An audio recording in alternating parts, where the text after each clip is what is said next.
long before kings stamped their faces into coin. Before jewels were weighed against law and blood, fortune was not understood as possession. It was a current, a hidden movement beneath the world. The seers of the Amber Collegium believed that fate did not hang in the stars like fixed script. It dissolved within them, falling in invisible measures upon the earth. On nights of eclipse, when the heavens dimmed and the sky seemed to hold its breath, the Collegium gathered what they called horizon dew, a pale residue left behind by possibilities that had nearly become real. They mixed it with ash from burned prophecies, filings from shattered crowns, and ink scraped from star charts that had predicted futures no one survived to claim. From these substances, they forged a vessel, not a cup for feasts, not a relic for temples, a chalice of dusk-gold alloy, veined with pale sigils that shifted whenever the bearer stood near need. Its surface carried tally marks of victories, failures, debts, narrow escapes, and unnamed outcomes still waiting to unfold. They named it the Augur's Gilded Overflow, but among treasure hunters, it would later earn another name, the Chalice of Measured Fortune. The Chalice was entrusted to the keepers of the Fifth Horizon, an order of veil shears who believed destiny was not a path, but a harvest. They claimed that every battlefield, ruin, marketplace, and graveyard contained more fortune than the eye could bear. Wealth did not appear from nothing. It gathered in overlooked places, beneath dust, inside ash, between failed choices, around wounds, and near those who had not yet become complete. The elixir inside the chalice was never brewed. It condensed. It formed only during rare celestial fractures, when mirrored constellations appeared above the world and every possible future pressed briefly against the present. When the liquid stirred, it shone like trapped sunrise beneath amber glass. It brightened near hunger, danger, exhaustion, and loss. It dulled near comfort. The keepers taught one law above all others: destiny must be tasted, never swallowed whole. For fortune, they warned, punished excess more cruelly than poverty. The first to violate the law was a tax lord named Mavrin Alt. He'd spent his life counting what belonged to others. He believed all things could be reduced to ledgers: grain, labor, grief, land, loyalty, even forgiveness. When he heard of the chalice, he did not seek wisdom from it. He sought endless plenty. Against the warnings of the Collegium, Mavrin drank deeply. For 7 days, abundance obeyed him. Gold clung to his boots like frost. Locked vaults opened before his shadow touched them. Beggars dropped jewels into his path without knowing why. His ledgers filled themselves overnight, and caravans arrived carrying tribute from cities that had never heard his name. Yet the gift soured. Every meal became numbers before reaching his tongue.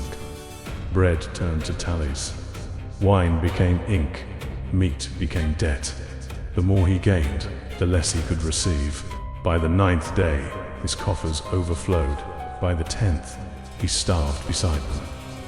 When the keepers found him, his body weighed nothing. Only his shadow remained, burned into the floor in the shape of a balance scale. After that, they etched a warning into the rim of the chalice.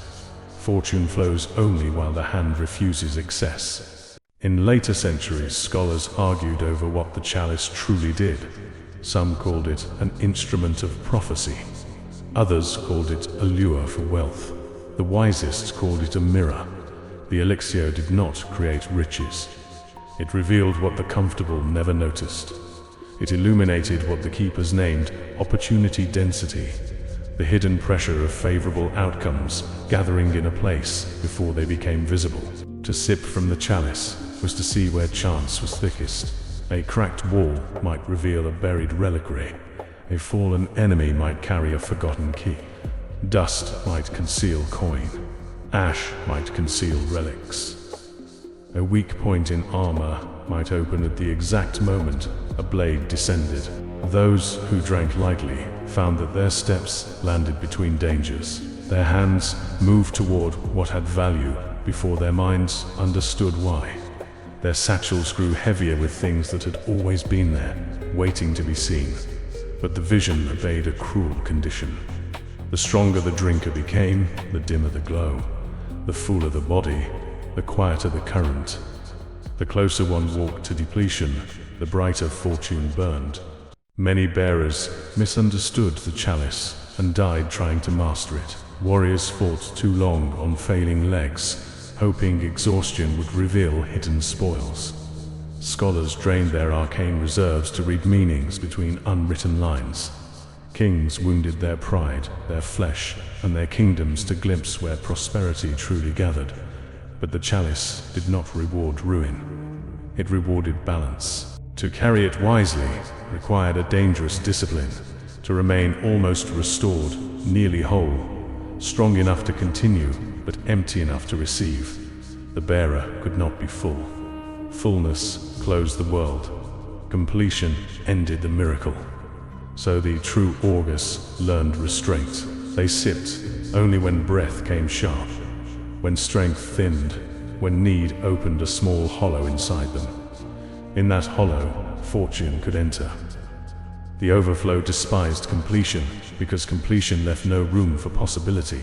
The greatest bearer of the chalice was not a king, scholar, or conqueror. She was a wanderer named Vaela Marr. No banner followed her. No chronicle agreed on where she was born. Some said she had once been a failed seer of the Amber Collegium. Others claimed she was the daughter of a ruined merchant house, raised among ledgers and loss. The keepers recorded only one fact about her. She understood lack without worshipping it. Vaela drank from the chalice only at the edge of need, never before, never after. When her wounds burned, but had not broken her, she sipped. When her reserves ran thin but not dry, she sipped. When the world narrowed to one more breath, one more step, one more chance, she raised the dusk-gold vessel to her lips. Then battlefields changed around her. Broken spears gleamed with hidden runes. Tattered cloaks revealed threads of ancient enchantment. Fallen stones marked buried chambers. Enemies carried secrets they did not know they possessed. To others, Vaela seemed impossibly lucky. But she knew better. Luck had not chosen her. She had made room for it. Vaela's gift became her burden. She survived ambushes no soldier could survive. She escaped ruins that sealed behind her. She found coins in dust, relics in ash, and truths inside lies. But she never healed completely. Not because she could not, because the moment her wounds closed, the glow within the chalice faded. The world became solid again, tight-fisted and silent. So Vaela lived in the narrow space between recovery and collapse. She learned to sleep lightly, mend partially, eat enough but never feast, rest enough but never surrender fully to comfort. People called her greedy. They were wrong. Greed wanted more than it could hold. Vaela wanted only to remain open to what others ignored.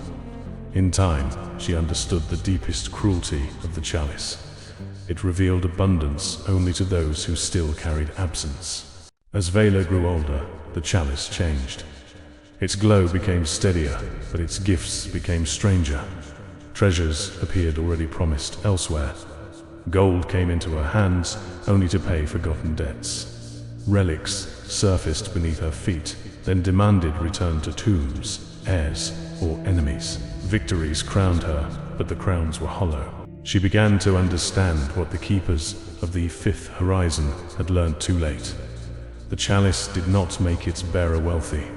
It drew nearby threads of wealth, glory, and reward into their orbits for a fleeting span. Then the vision dimmed. Then the threads scattered. To drink from the overflow was to stand at the center of all possible rewards and learn how little of destiny could truly be owned. Vaela stopped measuring fortune by what remained in her hands. She measured it by what passed through them without destroying her. Near the end of her life, Vaela returned to the ruined hall of the Amber Collegium. The keepers were gone. Their observatories had collapsed. Their mirrors were blind. Their ledgers had rotted into gold-colored dust. Only one inscription remained beneath the old eclipse altar. If drained in greed, the vessel becomes glass. If sipped in restraint, it remembers every measured hand. Vaela understood then why the chalice had never emptied. It was not filled with liquid alone. It carried memory. Every careful bearer strengthened it. Every restrained hand taught it balance. Every soul who accepted incompletion without surrendering to hunger became part of its silent covenant. Vaela set the chalice beside an untouched healing draught. For the first time in years, she allowed her wounds to close. The glow dimmed, then softly it returned. Not for her, for the next bearer. When Vaela vanished, treasure seekers found no body. Only the chalice remained, warm as a future refusing to settle. Beside it stood the untouched healing draught, clear and full. The message was understood by those wise enough to fear it. The Gilded Overflow was not a source of riches. It was a test of balance.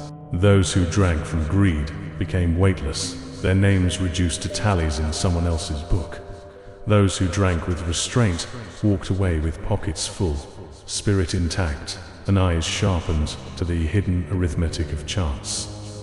Since then, hunters, augurs, and ruined kings have whispered the same lesson before raising the chalice. Fortune favors the nearly whole. Abundance flows only where there is room. Completion ends the miracle.